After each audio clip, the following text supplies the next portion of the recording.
Om Swastiastu. Dalam video pembelajaran kali ini, kita akan membahas singkat tentang Atman atau Atma dalam agama Hindu. Atman atau Atma dalam Hindu merupakan percikan kecil dari Brahman yang berada di dalam setiap makhluk hidup. Atman di dalam badan manusia disebut Jiwatman atau jiwa atau roh, yaitu yang menghidupkan manusia. Demikianlah Atman itu menghidupkan sarwa prani makhluk di alam semesta ini. Indria tak dapat bekerja bila tak ada Atman. Atman itu berasal dari Brahman, bagaikan matahari dengan sinarnya. Brahman sebagai matahari dan Atman sebagai sinarnya yang terpencar memasuki dalam hidup semua makhluk. Dalam Bhagavad Gita dijabarkan mengenai sifat-sifat Atman. Di antaranya adalah Asedia, tak terlukai oleh senjata. Adahia, tak terbakar oleh api. Akledia, tak terkeringkan oleh angin. Ajesya, tak terbasahkan oleh air. Nitya, abadi. Sarwagata, di mana-mana ada. Stanu, tak berpindah-pindah. Acala, tak bergerak. Awyakta, tak dilahirkan. Acintya, tak terpikirkan. Awikara, tak berubah dan sempurna, tidak laki-laki ataupun perempuan. Sanatana, selalu sama. Atman tidak dapat menjadi subjek atau objek dan tindakan atau pekerjaan. Atman tidak terpengaruh akan perubahan-perubahan yang dijalani maupun dialami pikiran, hidup, dan jasad atau badan jasmani. Badan jasmani bisa berubah, lahir, mati, datang dan pergi. Namun, Atman tetap langgeng untuk selamanya. Fungsi Atman sebagai sumber hidup. Pertama, Atman dianggap sebagai sumber hidup cita, meliputi pikiran, perasaan, dan intuisi. Kedua, Atman bertanggung jawab atas baik dan buruknya segala karma manusia. Ketiga, Atman dianggap sebagai sumber hidup stula, sarira, badan kasar. 4 jalan menemukan Atman. Catur Marga Yoga. Catur Marga Yoga merupakan 4 langkah cara untuk menemukan Atman yang tersembunyi di dalam diri manusia. Manusia harus melakukan yoga jika telah menemukan dan bersatu dengan Atman. Maka barulah manusia mencapai kebahagiaan sempurna. Yoga berfungsi menyatukan jiwa manusia dengan Atman yang tersembunyi di dalam lubuk hati yang paling dalam.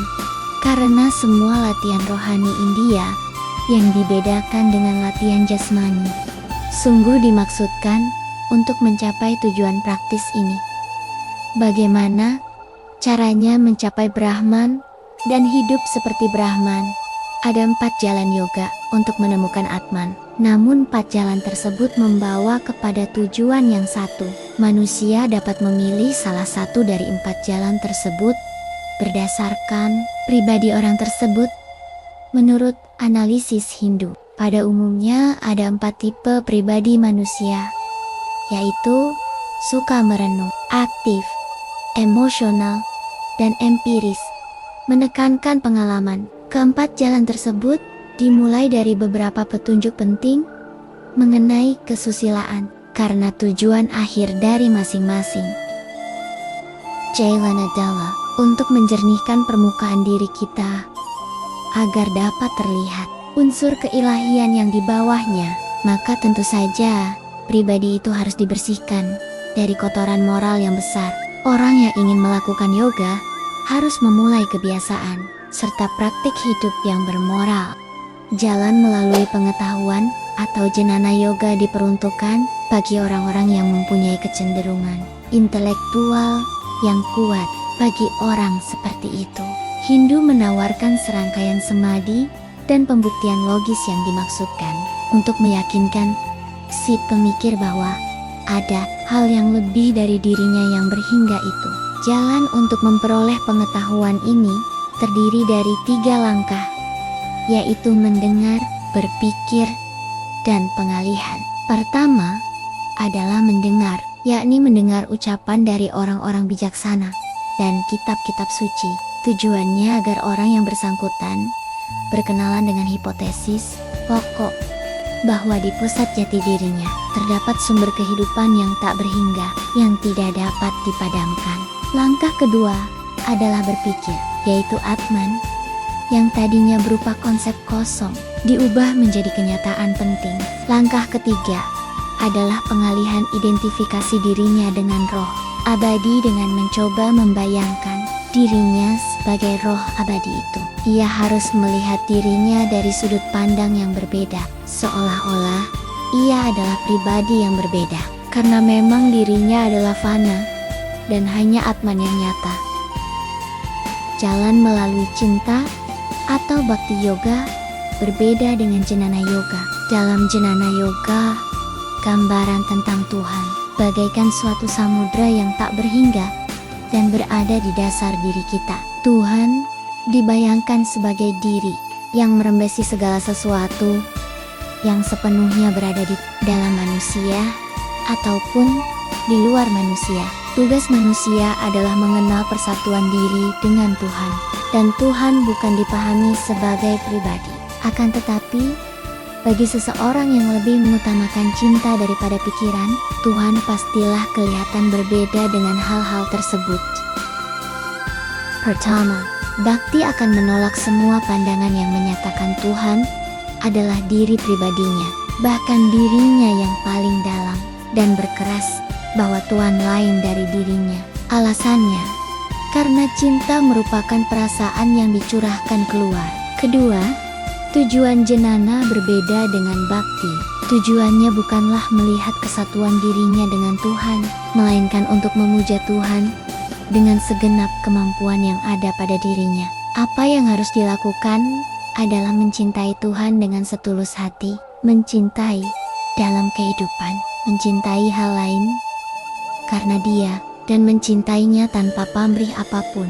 Ada 3 cara pendekatan Bhakti yang perlu diketahui, yaitu: Pertama, japa, yaitu latihan menyebut nama Tuhan berulang-ulang kali. Kedua, mendengungkan pergantian cinta, menunjukkan kenyataan bahwa ada berbagai jenis cinta, misalnya cinta anak orang tua dan suami istri, dan lain-lain.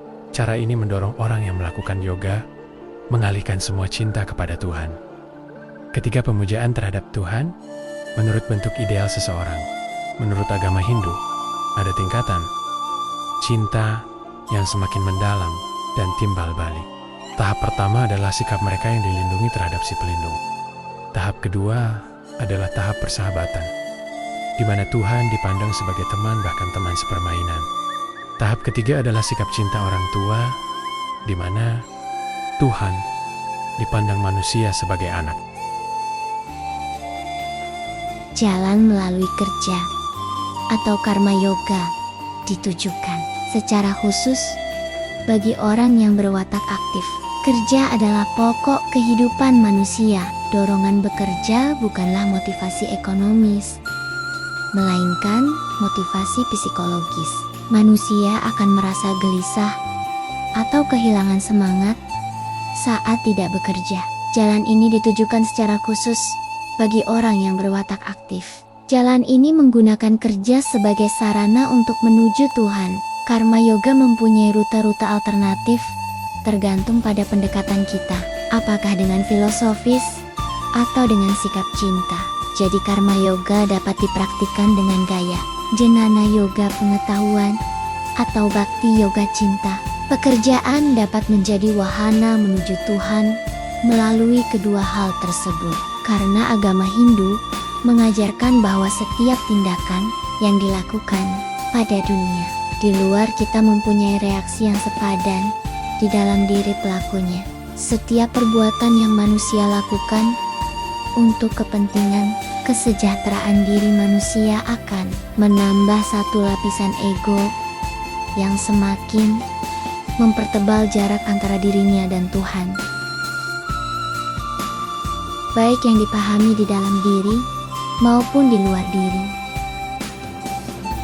Demikian pula setiap tindakan yang dilakukan tanpa mengingat kepentingan diri sendiri akan mengurangi hambatan untuk mencapai Atman di dalam diri. Hingga akhirnya tidak ada hambatan yang mengaburkan hubungan seseorang dengan Tuhan. Seorang yang menganut jalan karma yoga akan berusaha melakukan setiap hal yang dihadapinya, seakan-akan hal itu merupakan satu-satunya tugas yang harus dikerjakannya. Ia akan berusaha memusatkan perhatiannya secara utuh dan mantap terhadap setiap tugas, dengan menjauhkan segala bentuk ketidaksabaran, kegembiraan, ataupun usaha yang sia-sia untuk melakukan atau mengingat berbagai hal lainnya dalam waktu yang sama. Ia akan berusaha sekuat tenaga, karena jika tidak berarti ia telah menyerah kepada kemalasan yang merupakan sifat mementingkan diri. Jalan melalui latihan psikologis atau Raja Marga Yoga. Jalan melalui latihan psikologis disebut juga dengan Raja Yoga, karena jenis yoga ini mampu membawa orang ke taraf yang tinggi. Satu-satunya syarat yang diperlukan untuk menempuh Raja Yoga ini adalah dimilikinya suatu dugaan kuat bahwa diri manusia sebenarnya jauh lebih mengagumkan dari yang kita sadari saat ini. Orang yang melakukan Raja Yoga akan melakukan percobaan terhadap rohaninya sendiri dengan hipotesis bahwa Atman ada di dalam lapisan-lapisan diri manusia. Tujuan Raja Yoga adalah untuk membuktikan keabsahan dari pandangan tentang lapisan-lapisan ini.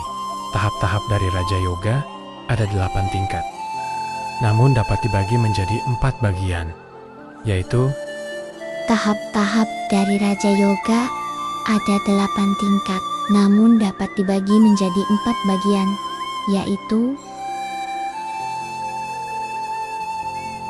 pertama, persiapan etis atau persiapan di bidang kesusilaan, yaitu tidak membunuh atau membenci apapun juga, tidak mencuri, tidak berbuat mesum, tidak berbuat curang, dan harus murni secara batin. Kedua, persiapan badani, yaitu orang harus menguasai gerak-gerik, napas tubuh, serta perasaannya. Ketiga, merenung, yaitu orang harus dapat memusatkan perhatiannya kepada sesuatu supaya menjadi tenang.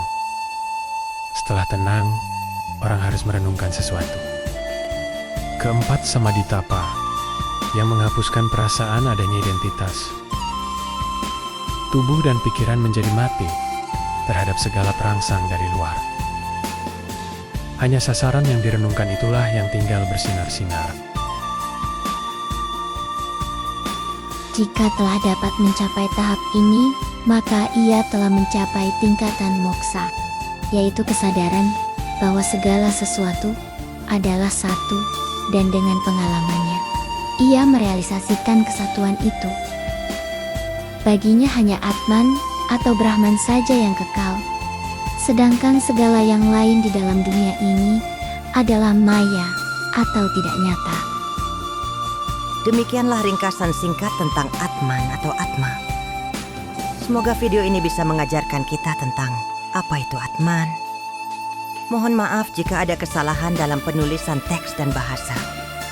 Rahayu. Om Shanti, Shanti, Shanti, Om.